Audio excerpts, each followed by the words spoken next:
Bagaimana, menurut para ahli, manusia itu adalah zun politikun.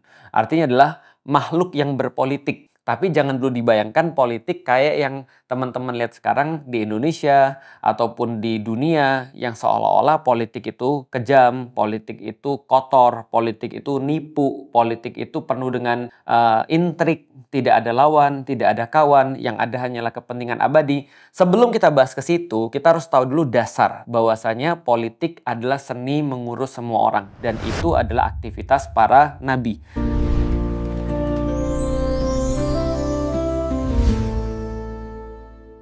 Teman-teman pasti agak aneh nih kalau aku bahas yang ini. Karena kenapa? Karena politik itu lebih dekat kepada kenabian ketimbang apa yang biasanya kita duga atau kita sangka. Jadi gini teman sekalian, aku mulai ya. Pertama, kata-kata civilization itu diambil dari kata civil. Civil itu dari bahasa Romawi itu artinya adalah orang-orang yang tinggal di sebuah kota. Jadi bisa dikatakan bahwasanya civilians ini bisa dikatakan juga citizen lah kira-kira gitu ya. Atau dikatakan civil itu sendiri adalah ya kota atau city. Dalam bahasa Yunani kuno, kata-kata sivil atau kota dalam bahasa Romawi tadi itu jadinya adalah polis. Jadi kalau teman-teman pernah dengar kata-kata polis, itu adalah artinya kota dalam bahasa Yunani. Misal kalau teman-teman ingat ada yang namanya polis Athena, ada yang namanya polis Sparta, Thebes, dan segala macamnya. Itu adalah nama-nama polis atau kota. Nah, pertanyaannya adalah, kenapa bisa polis ini terus kemudian berhubungan dengan apa yang kita bahas pada hari ini, civilization juga. Civilization dan civilization atau kata-kata polis itu nantinya akan berpengaruh dalam bahasa Indonesia namanya adalah peradaban. Sementara kata-kata polis itu nanti jadi kata politik. Kok bisa begitu? Karena itu dimulai ketika terjadi struktur masyarakat bertambah rumit, jadi interaksinya itu kayak nambah-nambah ruwet gitu ya, maka perlulah pengaturan. Ketika perlu pengaturan itulah mereka sebut dengan sistem perkotaan atau kondisi perkotaan, nuansa perkotaan. Ketika mulai terjadi interaksi-interaksi yang rumit sehingga perlu yang namanya pengaturan atau perlu yang namanya pengurusan, maka ada namanya penguasa atau yang ngurus, ada yang namanya rakyat atau yang diurus.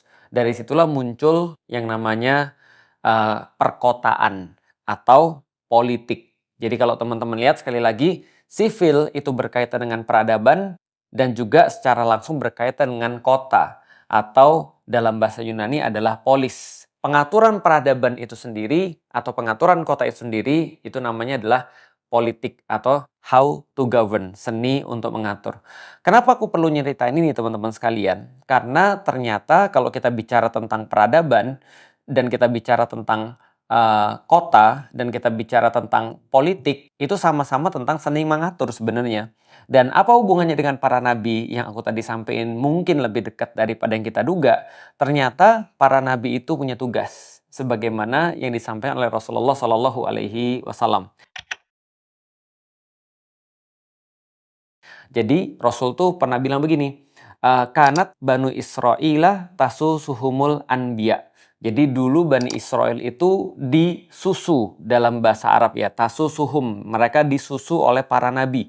Nah, apa ini yang dimaksud dengan tasusuhum? Tasusuhum itu asal kata adalah sasa yasusu siasatan. Artinya adalah bersiasat kalau dalam bahasa Indonesia. Atau dalam bahasa Arab, tasusuhum itu bisa dikatakan adalah mengurus mereka. Atau siasah dalam bahasa Arab adalah politik. Oke, menarik ya. Jadi tadi kita bahas tentang kota atau sistem perkotaan atau peradaban manusia itu adalah how to govern. Ternyata politik dalam bahasa Arab adalah siasah dan ini digunakan dalam hadis Nabi kanat banu Israila tasusuhumul anbiya.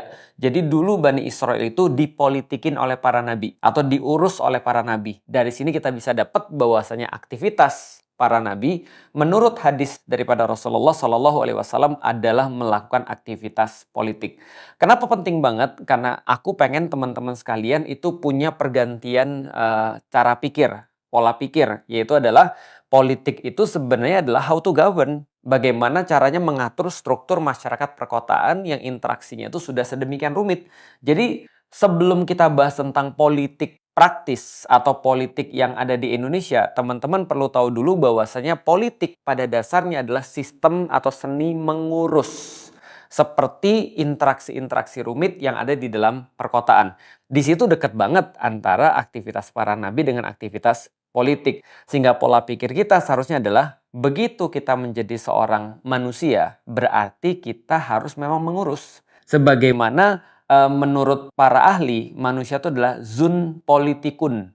Artinya adalah makhluk yang berpolitik. Tapi jangan dulu dibayangkan politik kayak yang teman-teman lihat sekarang di Indonesia ataupun di dunia yang seolah-olah politik itu kejam, politik itu kotor, politik itu nipu, politik itu penuh dengan intrik, tidak ada lawan, tidak ada kawan, yang ada hanyalah kepentingan abadi. Sebelum kita bahas ke situ, kita harus tahu dulu dasar bahwasanya politik adalah seni mengurus semua orang dan itu adalah aktivitas para nabi. Nah, karena itu adalah aktivitas para nabi, berarti itu juga aktivitas para ulama. Karena ulama adalah warasatul anbiya, adalah pewaris daripada para nabi. Kerjaan mereka yang paling utama apa? Ngikutin kerjaan paling utama daripada para nabi, yaitu adalah riayah, yaitu adalah siasah, yaitu mengurusi urusan umat. Jadi ketika umat atau manusia ini punya urusan, maka mereka harus diurusin. Siapa yang ngurusin itu? Dulu para nabi. Tapi hadis ini yang tadi aku bahas tadi, kanat banu Israila tasusumul anbiya kullama halaka nabiyyun khalafahun nabi. Setiap ada nabi yang wafat digantikan oleh nabi yang lain untuk mengurusi tadi, fa innahu la nabiyya ba'di. Tapi setelah Rasulullah Muhammad dikatakan oleh Rasul sendiri tidak akan ada lagi nabi. Tapi ada pewarisnya. Yaitu siapa? Para khalifah yang jumlahnya banyak. Yang maksudnya adalah para pemimpin-pemimpin yang jumlahnya banyak, termasuk para ulama. Itu juga aktivitasnya adalah mengurusi rakyat. Jadi teman-teman harus ngerti itu dulu. Oke, buang dulu juga jauh-jauh tentang agama. Pertanyaannya sederhana. Andai pun kita nggak ada agama, apakah kita tidak jadi berpolitik? Jawabannya enggak. Karena itu adalah sesuatu konsekuensi daripada hidup bermasyarakat atau hidup bersama. Kecuali kalau seandainya Anda berencana hidup sendirian di hutan. Nah, itu nggak perlu ada politik. Kenapa? Karena nggak perlu ada yang diurus. Tapi selama kita menjadi manusia dan manusia itu harus berkumpul, manusia itu harus berinteraksi, manusia punya kepentingan. Nah, bagaimana cara menyelesaikan konflik yang muncul? Bagaimana cara mengatur agar manusia ini bisa memenuhi keperluan-keperluannya? Bagaimana manusia ini bisa untuk mencapai tujuan-tujuannya? Nah, semua ini perlu pengaturan, yaitu namanya politik. Kenapa perlu diatur? Ya kalau nggak diatur, kita nggak ada bedanya dengan hewan. Kalau misalnya nggak ada aturan, ya hukum rimba yang berlaku. Siapa yang kuat, dia yang menang. Kalau dia sudah tua, dia habis. Kenapa? Karena dia sudah nggak kuat lagi. Siapa yang punya alat-alat lebih bagus, dia yang menang. Nah, di sini tidak akan tercipta yang namanya kelangsungan hidup manusia. Atau kayak di rimba gitu kan ya. Bahkan mendingan kalau sekalian binatang. Kenapa? Ya binatang membunuh bukan karena dia nggak suka. Binatang membunuh karena dia perlu makan. Begitu dia kenyang, dia nggak bunuh lagi. Atau dia nggak makan lagi. Tapi manusia kan tidak. Nah, karena itulah selama manusia berkumpul gampangnya, maka kita perlu politik. Maka kita perlu pengaturan. Ini penting banget untuk kita pahami bahwasanya politik itu adalah nature-nya manusia yang berkumpul. Kecuali kalau mereka nggak mau berkumpul. Kalau mereka sendirian-sendirian aja. Pertanyaan berikutnya, kalau politik adalah how to govern, bagaimana cara kita untuk bisa mengatur sesuatu, maka seperti apa harusnya aturan yang benar? Atau bagaimana cara harusnya mengatur manusia? Kalau teman-teman tahu, kalau kita bayangin ya, zaman dulu kalau misalnya ada orang-orang berkumpul misalnya ya di peradaban-peradaban kuno, maka ketika mereka berkumpul, mereka pasti pengen yang pertama kali adalah melakukan survival mode dulu. Jadi kita harus tahu dulu kenapa sih manusia itu perlu berkumpul? Karena secara alamiah, secara dasar lebih mudah untuk bertahan hidup bersama-sama ketimbang bertahan hidup sendirian. Itu dulu. Jadi manusia itu kalau dia nggak ngumpul, dia pasti sudah mati.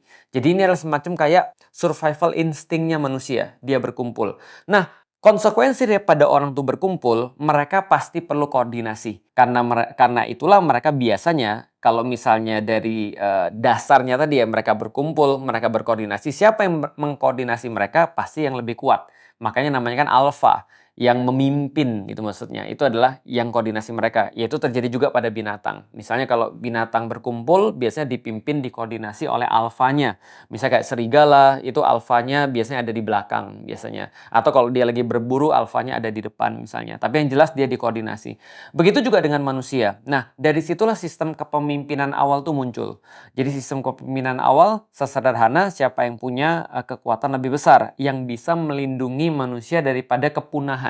Karena pertama-tama kenapa manusia itu perlu berkumpul, kenapa manusia itu perlu untuk diatur karena mereka harus survive. Dari situlah nanti pemimpin tuh membagi, oke kamu coba untuk nanam ya, kamu coba untuk jagain ya orang-orang, kamu beranak aja ya. Karena misalnya kalau kamu misalnya bisa beranak banyak dan bagus, oke ini adalah yang pertama. Yang kedua adalah ketika mereka sudah berkumpul bersama-sama, mereka sudah melewati fase yang namanya survival itu, maka mereka masuk ke dalam fase berikutnya, yaitu adalah mereka mencoba untuk mengembangkan potensi. Atau mereka mencoba untuk flourish, mereka mencoba untuk berlimpah. Misal, kalau selama ini mereka cuma bertahan hidup aja, sekarang mau dong kita bukan cuma untuk bertahan hidup, tapi kita mau makan yang pas. Kita mau makan yang proper, maka ditugaskan oke ini untuk berburu, oke ini untuk nyari meramu misalnya, ini untuk nyari makanan, ini untuk ngurusin rumah. Nah, inilah mulai pembagian-pembagiannya. Walaupun belum sampai pada struktur perkotaan tadi, belum sampai pada politik yang lebih rumit. Nah, ini adalah fase yang kedua. Mereka coba untuk flourish, mereka coba untuk berlimpah, mereka coba untuk memenuhi potensinya sebagai manusia. Yang ketiga adalah ketika mereka sudah survive, yang pertama, yang kedua adalah mereka sudah flourish, maka tahapan ketiga adalah bagaimana mewariskan ini kepada generasi ke depan. Karena mereka tahu bahwasanya mereka hidup itu salah satunya adalah untuk punya pelanjut generasi, maka mereka mencoba memastikan bahwasanya bukan aku yang survive, bukan aku yang flourish, tapi mulai memikirkan tentang intergenerasi. Jadi antara terus kemudian generasi, bagaimana caranya generasi ke depan bisa survive juga, generasi ke depan bisa flourish juga, bisa berlimpah juga, maka ini adalah tahapan-tahapan dalam pengaturan tadi.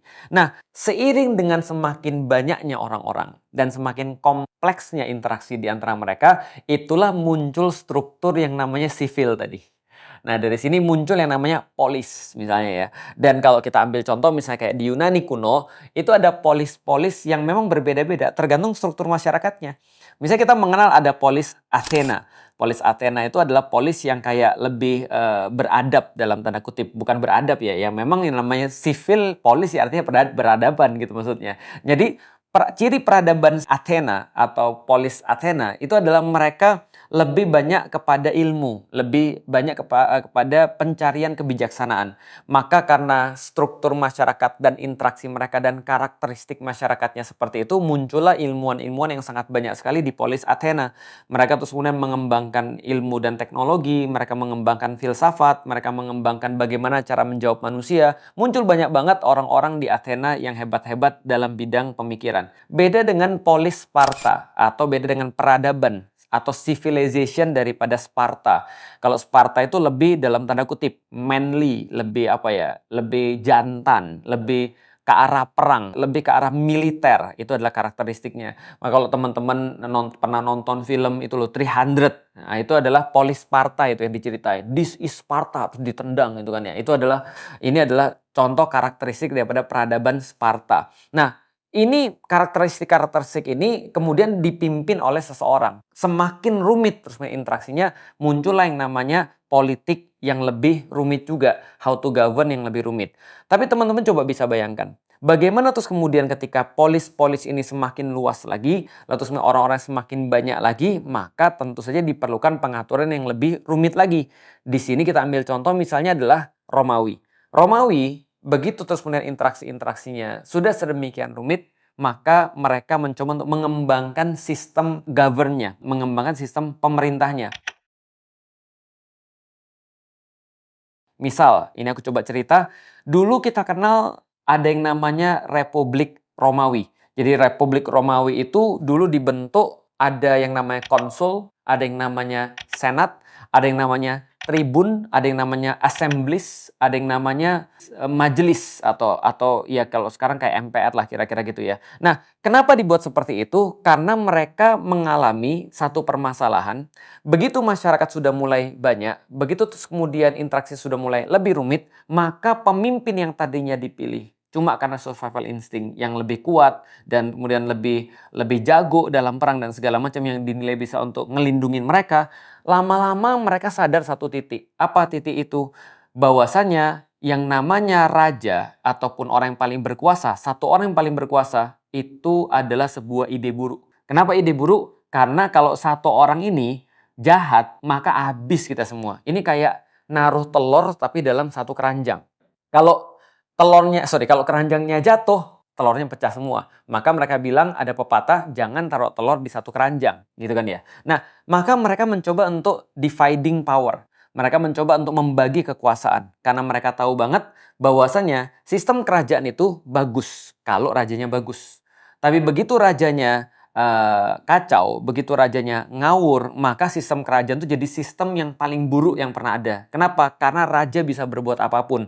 Makanya ini sangat-sangat berbahaya kata mereka. Maka mereka coba untuk, oke, kita ngerti sekarang power itu adalah corrupt. Mereka bilang kekuasaan, power, tends to corrupt. Absolute power, corrupt absolutely. Ini adalah hukumnya, kata mereka. Kalau andaikan kekuasaan itu akan membuat orang cenderung untuk menjadi korup atau menjadi jahat, gitu kan ya. Maka kalau ada orang punya kekuasaan tanpa tanding, absolute power, dia punya kekuasaan untuk bisa ngapain aja, maka dia pasti akan jadi jahat. Jadi ada satu pandangan mengatakan bahwasanya yang namanya power atau kekuasaan itu kayak tarikan untuk ke arah yang jahat. Nah, ini nggak boleh dibiarkan kalau misalnya diserahkan pada satu orang, itu sama aja kayak kita nyuruh dia jadi jahat. Itu kata orang-orang zaman dulu yang mereka sangat-sangat terus kemudian benar banget. Power tends to corrupt, absolute power corrupt absolutely. Itu kata mereka. Maka mereka mencoba untuk membagi-bagi tadi. Contoh seperti apa? Konsul itu senantiasa dua orang. Jadi dulu di zaman Republik Romawi ada dua konsul yang dipilih. Misalnya ada konsul A, ada konsul B. Dan A sama B itu bisa saling ngasih veto, bisa ngasih saling kayak apa ya, kalau misalnya satu setuju, satu nggak setuju, ya berarti nggak jadi. Maka dipilihlah dua konsul biasanya yang berlainan pendapat. Pokoknya satunya misalnya dari grup yang pemikirannya A, berarti yang ini harus A aksen, harus sesuatu yang berbeda banget. Maka diusahakan agar ini tidak jadi kayak apa ya, satu orang aja yang menguasai atau satu orang yang memutuskan. Tidak cukup hanya konsul aja, maka mereka didampingi misalnya oleh namanya ini, Senat. Nah, Senat ini adalah orang yang berpengaruh juga. Kalau sekarang ya mungkin kayak MPR tadi gitu kan ya, atau DPR. Mereka adalah orang-orang yang dipilih oleh rakyat dan mereka memutuskan bahwasanya konsul ini berbuat sesuai atau tidak. Jadi gampangnya adalah mereka yang ngontrol daripada konsul. Makanya dari dulu itu ya, kalau kita bicara tentang politik, kita bicara tentang masalah how to govern, itu pasti selalu berbicara tentang bagaimana kita memandang kekuasaan. Itu udah pasti tuh. Jadi politik itu kan how to govern, bagaimana cara ngurus. Nah, masalahnya adalah bukan pada yang diurus sebenarnya. Masalahnya seringkali pada yang ngurus, karena mereka harus dikasih power. Karena kalau orang nggak dikasih power, dia nggak bisa ngurus gitu maksudnya. Nah, cuman bagaimana caranya ngasih power ini kepada orang-orang yang ngurusin kita ini, kata mereka. Nah, maka mereka coba dengan cara seperti itu tadi supaya setiap badan ada yang ngawasin. Makanya berlaku satu pepatah, quis custodiet ipsus custodis. Siapa yang mengawasi sang pengawas? Who watch the watchers? Jadi kalau andaikan konsul ini adalah orang yang dianggap pemimpin, tapi dia bukan raja, makanya dibagi dua kekuasaannya. Supaya dia kekuasaannya walaupun sudah dibagi dua, nggak macam-macam, ada senat. Siapa yang ngawasin senat? Misalnya tribun. Siapa yang ngawasin tribun? Kayak gitu terus tuh nggak habis-habis. Watch the watchers. Itu problematika daripada politik di zaman dulu atau di zaman Romawi. Tapi teman-teman sekalian, ternyata apa yang terjadi? Begitu interaksi sudah semakin banyak, pertanyaannya setelah dibagi-bagi kayak gitu, apakah tidak terjadi korup? Jawabannya bisa banget. Karena bagaimanapun juga manusia serakah gitu kan ya. Dan ketika keserakahannya difasilitasi oleh sistem, maka keserakahan ini bisa benar-benar terlihat dan hasilnya parah. Misal contoh ya, di situ sudah dibatasin. Oke, misalnya orang-orang Romawi mengakui ada dua kelas. Ada satu namanya patricians, ada yang kedua namanya plebeians. Patricians ini kayak bangsawan.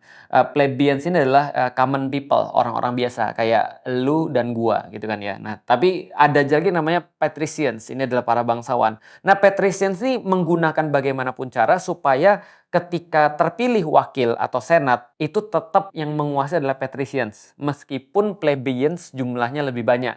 Artinya dari situ aja kita sudah ngerti ada sebuah aturan yang dimodifikasi atau kita katakan legal corruption. Jadi aturan itu kan harusnya kan untuk melindungi tidak terjadi korupsi atau kejahatan. Nah, bagaimana kalau andaikan yang buat aturan justru korup? Nah, itu maksudnya. Dan aturannya justru korup. Ibarat kalau kita main bola, maka gawangnya bisa dipindah. Itu maksudnya. Itu legal corruption. Jadi korupsi tapi legal. Karena sesuai dengan hukum. Karena yang buat hukum itulah yang jadi jahat. Dan itu terjadi. Nah, lama-lama problematika ini menimbulkan banyak sekali masalah-masalah juga di kalangan orang-orang Romawi. Misal, mereka ngelihat bahwa konsul tidak cepat tanggap, permasalahan-permasalahan tambah parah, dan seterusnya. Sehingga pada saat itu diambillah kekuasaan oleh Julius Caesar. Maka Julius Caesar mengganti sistem politik Romawi dari republik menjadi dictator. Jadi dia memproklamirkan saya adalah dictator of Rome. Nah, setelah terus kemudian diktator, muncullah kekaisaran Romawi. Sama, dikuasai oleh satu orang juga. Di sini ada satu pemikir dari Romawi juga kalau nggak salah. Nanti aku coba cek lagi ya. Kalau nggak salah namanya Plebeius. Dia buat semacam kayak cycle of government. Jadi dia bilang bahwa pemerintahan itu akan terus-menerus menjadi satu cycle, daur. Jadi kira-kira gitu. Contoh misalnya ya, kayak tadi, ketika orang-orang Romawi merasakan awalnya adalah monarki, kerajaan. Ketika mereka lihat kerajaan, mereka bilang, oh ini nggak bagus kerajaan. Kenapa? Karena kekuasaannya cuma dipegang oleh satu orang. Maka mereka bagi lagi menjadi konsul. Mereka pecah-pecah kekuasaannya. Tapi setelah mereka pecah-pecah, ujungnya kacau, ujungnya satu orang lagi yang berkuasa. Diktator itu. Ya sama kayak raja aja sebenarnya. Setelah diktator, nanti kekaisaran. Setelah kekaisaran, nanti muncul lagi yang kayak tadi. Dibagi-bagi lagi. Setelah dibagi-bagi, orang pusing. Ujungnya satu lagi. Jadi ini kayak cycle. Nah, dari terus kemudian Julius Caesar, lalu kemudian ke Octavianus Augustus untuk menjadi kaisar Romawi, ini terjadi banyak sekali perubahan-perubahan sistem politik. Tapi yang perlu kita lihat adalah politik selalu memang diawali dengan bagaimana cara untuk mengatur manusia, how to govern.